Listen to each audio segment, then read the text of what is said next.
gagawin natin yung ultimate test. Nakita niyo na, hinulog namin, sinigasaan, nilagyan ng blowtorch, ginawa na namin halos lahat. Pero ito ang ultimate test. We're going to ride a chopper. We're gonna go 400 to 500 feet high and drop this brand new X9C. Let's check if it will survive or not. Let's check this out.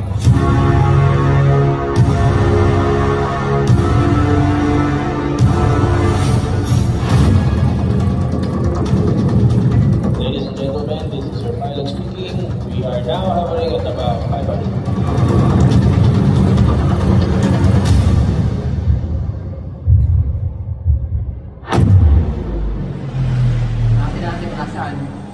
So, moment of truth, nakabukas pa ang screen. Of course, may mga scratches, ganyan yan.